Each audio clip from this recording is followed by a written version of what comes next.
Life, death,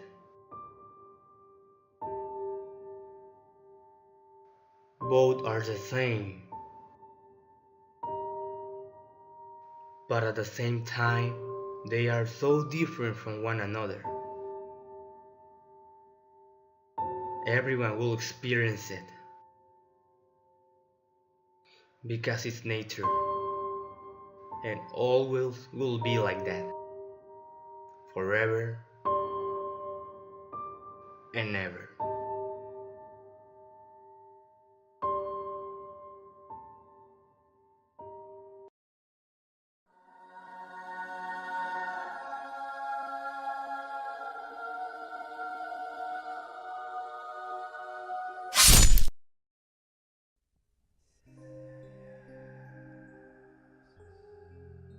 People often see that like something uh, to avoid or just don't think about it. But reality, in reality, all person need and will die because it's the nature of life. That can be seen from many different angles. Some may see it as terrifying.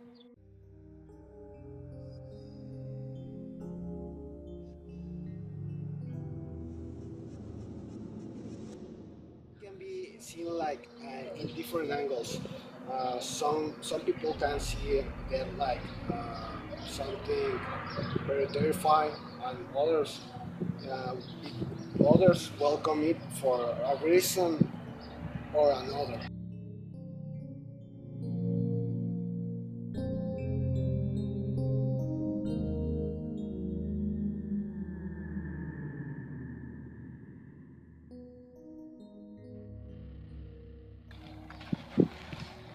Almost all religions have a concept with life and death.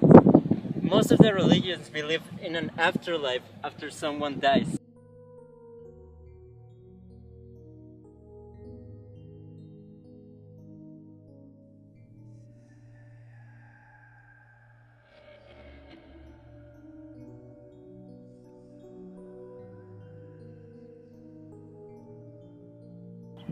Death is inevitable. We are all going to die at some point of our lives.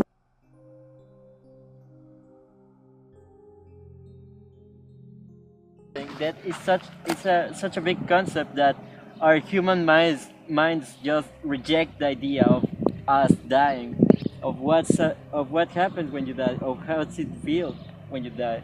So we I guess the human mind has this ability as a survival instinct to um, create ideas of what happens, of where you go, of whether or not your mind or your soul is going to transcend to another plane or something. So we all, I think, mythologies, religions, anything, any beliefs, any person has to do with that. Just fear of the unknown, fear of not knowing what's going to happen, and trying to find an answer. I believe that's human nature, trying to find an answer to the unknown.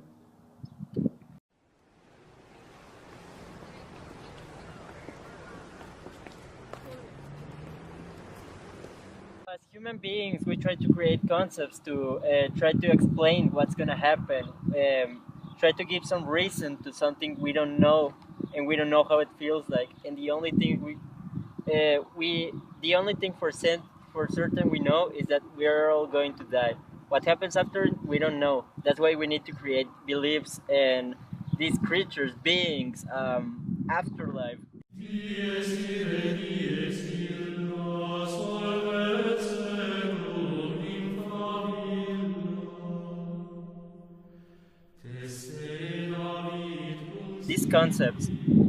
So, as people, as humans, we create what is the Grim Reaper, what are Thanatos, the Greek god of death. Here, where our main protagonist, Kindred, comes at last. Kindred is the white embrace of nothingness and the godship of deeds in the dark, shepherd and the butcher, poet and the primitive. They are one and both. When caught on the edge of life, louder than any trumpet horn, it is harmony both at one's throat that calls kindred to their hunt. As dancing great, Lamb severed both, and her arrows will let you down swiftly. If you refuse her, Wolf will join you for his merry hunt, where every chase runs to world end. Peacefully they go. Hungry we follow.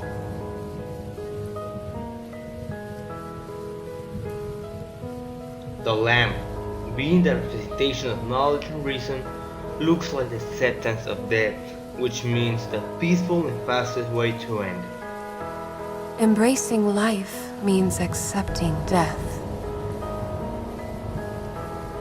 While the wolf represents emotion and violence, these show him as the brutal end. To anyone who will try to avoid the death, he will chase them to the end. I smell their fear. Kindred have been since the beginning of life. How old are we, Lamb? Older than those whose footsteps are long vanished. Many years. I remember them all. As Lamb being the knowledge, she answers any question about information. And Wolf, as being the emotion, he answers any question about emotions. How long will we be together? Forevermore. I see water. They are called tears. Are you there, dear wolf? I am, little lamb. Are you sad? I am. What does it feel like? A long hunt with no kill. They are always together, acting like the yin-yang and maintaining order between life and death, and nature as well. As you can see, they are using the other's mask. Never one. Without the other. Kindred is the name for both of them. The lamb and the wolf used to be together, but for some reason they divided. Lamb, tell me a story. There was once a pale man with dark hair who was very lonely. Why was it lonely? All things must meet this man, so they shunned him. Did he chase them all? He took an axe and split himself in two. So he would always have a friend. So he would always have a friend. And now a little story about Kindred.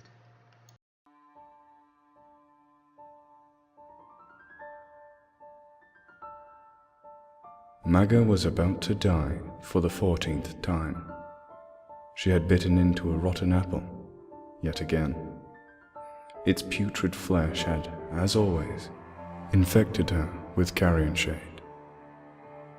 The actress went through the motions of stumbling to her death while shouting her final words for all to hear. Oh, but how wondrous a dream is life! Only now, too late, do I wake to see its myriad of splendors. With a puff of smoke and glittering powder, Kindred made a grand entrance upon the stage. As per tradition, they were played by one actor, his head covered by two opposing masks. He approached Maga, the white mask of the lamb facing her. Hark, do I hear a plea for my keenest arrow? Come, child, let the warmth of your heart fade into the cold embrace of oblivion. Maga refused, as she had 13 times before. Any nuance in her performance was buried beneath an ear-splitting delivery of her scream. On cue, Lamb spun around, revealing the second mask, that of the wolf. There is naught she can do to stave off thine end. I am but a poor young maiden. Please, let my piteous cry fall on all four of thine ears. The audience seemed enraptured by the unfolding dramatics of the Orpheum Mechanicals. with the twin threats of plague and war on the tongues of those neighboring protectorates, death dramas were all the rage. Denji, the actor portraying both lamb and wolf, descended upon the young actress, awkwardly bearing wooden fangs. Maga offered her neck. At the threat of Wolf's bite, she triggered the device sewn into her blouse collar. Ribbons of red fabric unspooled to the delighted pips and yelps of the audience. They'd gotten what they'd paid for. By the time the mechanicals had staggered back to their wagon and set off in the direction of Needlebrook, there were no stars to be seen. Instead, a veil of clouds stretched across the night sky. Needlebrook always delivered a good audience. Illusion, the company's owner and sole dramaturg, once more. He staggered around, drunk on his own accolades, as well as the wine Pa had gifted from the locals. The night wore on, and the trope had descended into bickering. Traya and Denji lambasted their playwright over the quality of his plots, which fell into predictable structure. Tragedy strikes maiden, death finds maiden, death takes back maiden. Illusion argued that complicated plots detracted from a good death scene. Maga, the youngest of the bunch, agreed with Traya and Denji's diagnosis, but kept her mouth shut. Had she not stowed away in the wandering troop's wagon, she would certainly be somewhere far more miserable. Luckily for her, the mechanicals had recently lost several actors due to Illusion's insistence on complete artistic control. Because of his attitude and obvious mediocrity, they were facing a drought of fresh faces. And so, the Orphelum mechanicals agreed to contract Maga to die in all of their dramatics for the foreseeable future, for which she had been grateful. Illusion was still smarting from Denji and Tria's words when he motioned to Pa, their wagoner, to stop and make camp. The inebriated auteur set out his bedroll in pride of place next to the wagon. He then threw the rest of the bedding into the long grass nearby. Ungrateful players can sleep in the wilds, he spat, where they shall hopefully find their manners. The rest of the trope built a fire and swapped stories. Denji and Tria had fallen asleep in each other's arms, while whispering potential names for their unborn child into each other's ears. They had nattered on about the day the traveling company would stop in Jandale, a town so perfect and peaceful they would set aside their vagabond ways to raise their child. Maga moved closer to the crackling fire, so its pops and whistles would drown out the irksome affections of her traveling companions. But sleep never came. Instead, Maga tossed and turned, thinking about the looks on the audience's faces as the cold spurts of blood unfurled from her neckline. A pretty maiden struck dead by her own naivety was all the theatrical pomp Illusion could muster, but the crowd lusted after the gruesome facade. Eventually, she left her bedroll and set out into the woods to soothe her unsettled mind. In the dead of night, Maga came upon a low grassy mound with slabs of standing stone at its base. Although she could not read the inscriptions, her fingers traced the familiar etching of Kindred's twin masks. This was a place of the dead, a burial site built long ago. She felt a chill on the back of her neck that compelled her to look up. She was not alone. Maga immediately understood what she saw, for she'd encountered a crude impersonation of them night after night. But poor Denji couldn't begin to instill the dread washing over Maga. Before her, perched on a weathered barrow archway, was Lamb herself, flanked by her ever-faithful counterpart, Wolf. I hear a beating heart, said Wolf, his black eyes twinkling with delight. May I have it? Perhaps, replied Lamb. I sense she is afraid. Speak, beautiful one. Tell us your name.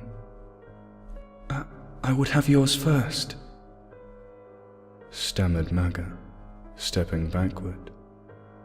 Her slow escape was halted by the speedy wolf, who materialized unsettlingly close behind her.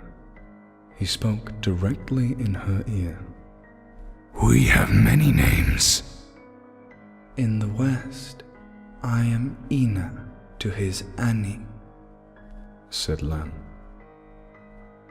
In the east, fire to his Woyo.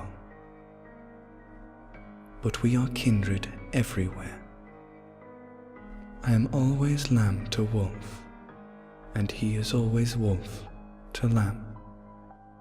Wolf reared up and sniffed the air. She is playing a boring game, said Wolf. Let us play a new game, one of chasing and running and biting. She is not playing, dear wolf, said the lamb. She is frightened and has lost her own name. It hides behind her lips, afraid to come out. Worry not, dear child. I have found your name. We know it as you know us, Maga. Please, Maga stammered. Tonight's not a very good night for... Wolf's great pink tongue lolled out the side of his mouth, and he proceeded to cackle. All nights are good for pouncing, said Wolf, laughing. All days are, too, Lamb said. With light comes a clear shot. There is no moon tonight, cried Maga. She used what illusion had taught her, to gesture grand, so those in the back could see her movements.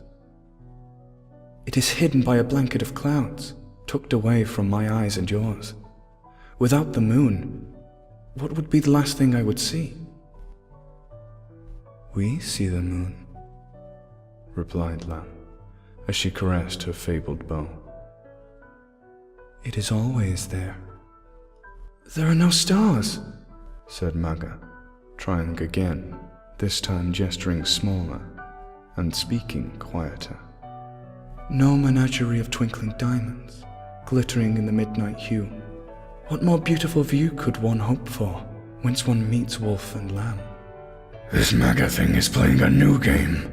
It's called stalling. Wolf stopped moving and cocked his head to the side. He turned his sideways snout to Maga before speaking. Can we play chasing the Maga thing and bite her to bits? Wolf clacked his fangs together loudly for effect. Let us ask her, Lamb said. Maga, do you prefer Wolf's chase or my arrow? Maga was trembling now.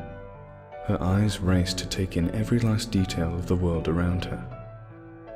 It wasn't such a bad place to depart. There was grass. There were trees. There was the ancient archway. There was stillness in the air. I would prefer Lamb's arrow, she said, looking at the rough crusts of bark on the trees. I'll imagine myself climbing to the highest boughs, like when I was a child. Only this time, I will never stop climbing. Is that what it is like to go with you? No, said Lamb, though it is a nice thought. Fear not, little maiden. We are just having our fun. You have come to us tonight. We have not come for you. I cannot chase the Maga thing, said Wolf, with a hint of disappointment in his voice. But there are things nearby, other things ripe for the chasing and biting.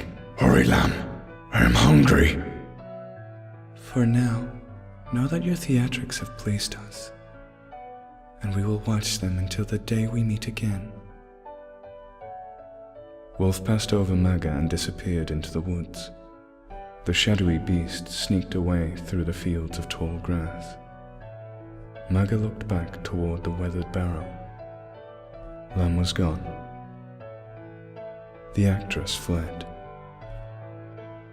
When Maga returned to the encampment, she found it in utter ruin.